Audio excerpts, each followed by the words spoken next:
നമസ്കാരം. ഒരു പഴയ മലയാളം സിനിമയ്ക്കകത്ത് ഒരു ജഗതി ശ്രീകുമാർ അവതരിപ്പിക്കുന്ന ഒരു ക്യാരക്ടറുണ്ട്. ആ ക്യാരക്ടറിൻ്റെ പ്രത്യേകത എന്ന് വെച്ച് കഴിഞ്ഞാൽ എന്തെങ്കിലും ഭക്ഷണം കഴിച്ചാൽ ഉടനെ ടോയ്ലറ്റിലേക്ക് ഓടും, അല്ലെങ്കിൽ എങ്ങോട്ടെങ്കിലും പോകണമെന്ന് പറഞ്ഞാൽ അപ്പം ടോയ്ലറ്റിലേക്ക് ഓടും, അല്ല എന്തെങ്കിലും ടെൻഷൻ ഉണ്ടായ ഉടനെ വയറും പൊത്തിപ്പിടിച്ചുകൊണ്ട് വയറിന് ഭയങ്കര വേദന എന്ന് പറഞ്ഞ് ബാത്റൂമിലേക്ക് ഓടും.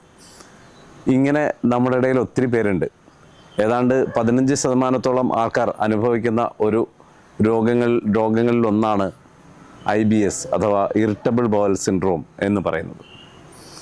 പലപ്പോഴും വയറിന് വേദനയുണ്ടാവുക, പ്രത്യേകിച്ച് വയറിൻ്റെ ഇടത്ത് സൈഡിൽ വേദനയുണ്ടാവുക, ഭക്ഷണം കഴിച്ചാൽ ഉടനെ വേദനയുണ്ടാവുക, ചില സമയത്ത് മലം വളരെ അയഞ്ഞ് പോവുക, ചിലപ്പം വളരെ മുറുകിയിട്ടായിരിക്കും മലം പോകുന്നത്. മലത്തിന് പോകുന്നതിനൊരു നിജമുണ്ടാവില്ല, അത് ഏത് സമയത്ത് വേണമെങ്കിൽ പോകാം. രാവിലെ ചിലപ്പോൾ പോയിക്കൊള്ളണമെന്നില്ല, അത് കഴിഞ്ഞ് ഭക്ഷണം കഴിച്ചാൽ ഉടനെ പോകണമെന്ന് തോന്നാം. ചിലപ്പം ദിവസം രാവിലെ തന്നെ 3-5 പ്രാവശ്യം പോകേണ്ടി വരുന്ന ആൾക്കാരുണ്ടാകാം. മലം പോകുന്ന സമയത്ത് മലദ്വാരത്തിന് ചുറ്റും വേദനയുണ്ടാവുക, അല്ലെങ്കിൽ ഭക്ഷണം കഴിച്ച ഉടനെ വയറിനകത്ത് വേദനയുണ്ടാവുക, മലത്തിൽ പതയോടുകൂടിയിരിക്കുക, മലത്തിന് ചിലപ്പോൾ നിറവ്യത്യാസം ഉണ്ടാവുക, കടുത്ത സ്മെല്ലുണ്ടാവുക, ഇതൊക്കെ IBSൻ്റെ ലക്ഷണങ്ങൾ പെടാവുന്നതാണ്. IBS ഞാൻ നേരത്തെ പറഞ്ഞു, നമ്മുടെ സമൂഹത്തിൽ ഒരു 15% ആൾക്കാരെ ബാധിക്കുന്ന ഒരു രോഗമാണ്. അത് ശരിക്കും എന്തെങ്കിലും വളരെ കടുത്ത രോഗമാണോ എന്ന് ചോദിച്ചാൽ അല്ല എങ്കിൽ പോലും നമ്മുടെ ഇടയിൽ ഇത് അനുഭവിക്കുന്നവരുടെ ബുദ്ധിമുട്ടുകൾ ചെറുതല്ല. എന്ത് ഭക്ഷണം കഴിച്ചാലും വേദനയുണ്ടാകുന്നത് കൊണ്ടും, ചിലപ്പോൾ കോൺസ്റ്റിപ്പേഷനോ ചിലപ്പോൾ ഡയേറിയോ മാറി മാറി വരാവുന്നത് കൊണ്ടുമൊക്കെ ഭക്ഷണം കഴിക്കുന്നത് ഒരു വലിയ പ്രശ്നമായി ഇത്തരക്കാർക്ക് അനുഭവപ്പെട്ടുകൂടായിക്കില്ല. അതുകൊണ്ട് തന്നെ വെളിയിൽ നിന്നൊക്കെ ഭക്ഷണം കഴിക്കുക, അനവസരത്തിൽ ഭക്ഷണം കഴിക്കുക എന്നിവയൊക്കെ ഇവരെ സംബന്ധിച്ച് വളരെ പ്രശ്നമുണ്ടാക്കുന്നതാണ്. അതുകൊണ്ട് തന്നെ പലപ്പോഴും ഇങ്ങനെയുള്ള ആളുകൾ വളരെയേറെ ക്ഷീണിച്ചു പോകുന്നത് കാണാറുണ്ട്.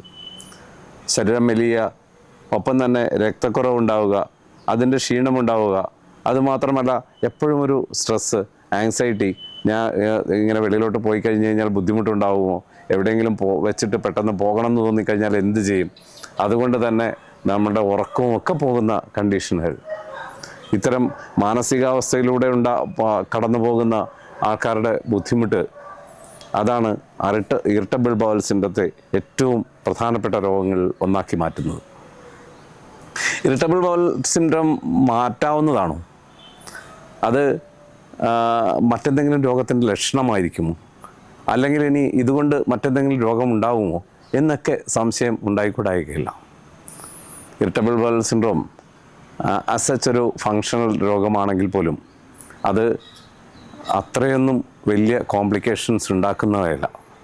അത് വരുമ്പോൾ, അല്ലെങ്കിൽ അതുള്ള സമയത്ത് ഉണ്ടാകുന്ന സ്ട്രെസ്സും ആങ്സൈറ്റിയും ഇതുപോലെയുള്ള വേദനകളും ഒക്കെ തന്നെയാണ് ഇതിൻ്റെ ഏറ്റവും പ്രധാനപ്പെട്ട പ്രശ്നം. വളരെ പെട്ടെന്ന് കൃത്യമായി മാനേജ് ചെയ്ത് കഴിഞ്ഞാൽ മറ്റ് കോംപ്ലിക്കേഷൻസ് ഒന്നും ഉണ്ടാകാതെ തന്നെ ഇറിറ്റബിൾ ബowel സിൻഡ്രോത്തെ നമുക്ക് മാറ്റിയെടുക്കാൻ സാധ്യമാകും.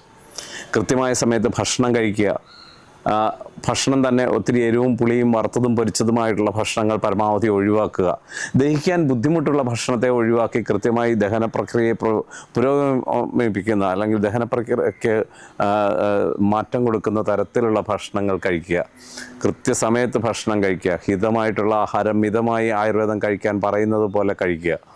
ഭക്ഷണം പ്രധാനപ്പെട്ട ഔഷധം തന്നെയാണ് ഇറിറ്റബിൾ ബowel സിൻഡ്രോമിൽ. അതുപോലെ അതിനെ കീപ്പ് ചെയ്തുകൊണ്ട് കൃത്യമായ ഭക്ഷണശൈലിയും ഒപ്പം തന്നെ ആയുർവേദ ഔഷധങ്ങളും സേവിച്ചാൽ ഇറിറ്റബിൾ ബowel സിൻഡ്രോത്തെ നമുക്ക് പൂർണ്ണമായി മാറ്റിയെടുക്കാൻ പറ്റും. ഗ്രഹണി അല്ലെങ്കിൽ പ്രവാഹിക എന്നൊക്കെയുള്ള രോഗങ്ങളായിട്ടാണ് ആയുർവേദത്തിൽ പറഞ്ഞിട്ടുള്ള ഇത്തരം രോഗങ്ങളായിട്ടാണ് ഇറിറ്റബിൾ ബowel സിൻഡ്രോത്തെ നമുക്ക് കാണാൻ കഴിയുക. അതിൻ്റെ തന്നെ ചികിത്സയിൽ ദീപനപാചനങ്ങൾ, അതായത് ദഹന പ്രക്രിയയെ പുരോഗമിപ്പിക്കുന്ന തരത്തിലുള്ള ഔഷധങ്ങളാണ് ഇതിൻ്റെ പ്രധാനപ്പെട്ട ഔഷധങ്ങൾ എന്ന് പറയാം. ഒപ്പം തന്നെ പലപ്പോഴും ചില അവസരങ്ങൾ പഞ്ചകർമ്മ ചികിത്സയായ വസ്തിയും വിരേചനവും ഒക്കെ ഇതിനകത്ത് നമുക്ക് വളരെ ഫലപ്രദമായി ഉപയോഗിക്കാൻ കഴിയും. ഒരു വസ്തിയുണ്ട്, ആ വസ്തിയുടെ പേര് പിച്ചാവസ്തി എന്നാണ്. ചില ആളുകളിൽ വളരെ ഒഴിഞ്ഞ് തുടർച്ചയായി ഒഴിഞ്ഞു പോയിക്കൊണ്ടിരിക്കുക, ഒപ്പം രക്തത്തിൻ്റെ അംശം അല്ലെങ്കിൽ രക്തവുമൊക്കെ ഒഴിഞ്ഞു പോകുന്ന തരത്തിലുള്ള അവസ്ഥകളിലുള്ളവർക്ക് പിച്ചാവസ്തി പോലെ പ്രയോജനകരമായ ഒരു വസ്തി ചികിത്സ ഇല്ല എന്ന് തന്നെ പറയാം. ഇറിറ്റബിൾ ബowel സിൻഡ്രോത്തിൻ്റെ പല കണ്ടീഷൻസിലും അതുപോലെ തന്നെ അൾസറേറ്റീവ് കൊളൈറ്റിസ് പോലെയുള്ള ഏതാണ്ട് റിലേറ്റഡ് ആയിട്ടുള്ള ഇതുമായി ബന്ധപ്പെട്ട് ഇറിറ്റബിൾ ബൗൾ സിൻഡ്രോത്തിൻ്റെ ലക്ഷണങ്ങളോടുകൂടിയ പല രോഗങ്ങളിലും ചില ക്യാൻസറുകളിലും ഒക്കെ ഉപയോഗിക്കുന്ന ചികിത്സയാണ് ഈ പിച്ചാവസ്തി എന്ന് പറഞ്ഞ ചികിത്സാക്രമം.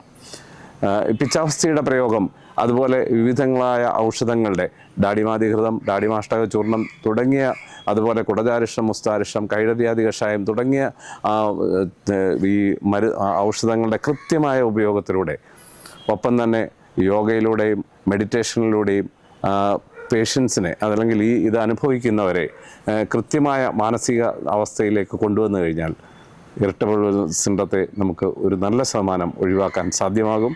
ഇറിറ്റബിൾ ബൗൾ സിൻഡ്രം ഒരു പേടിപ്പെടുത്തുന്ന രോഗമല്ല, മറിച്ച് കൃത്യമായി മാനേജ് ചെയ്ത് കഴിഞ്ഞാൽ മാറ്റിയെടുക്കാവുന്ന ഒരവസ്ഥയാണ് എന്ന് മനസ്സിലാക്കുക. നന്ദി.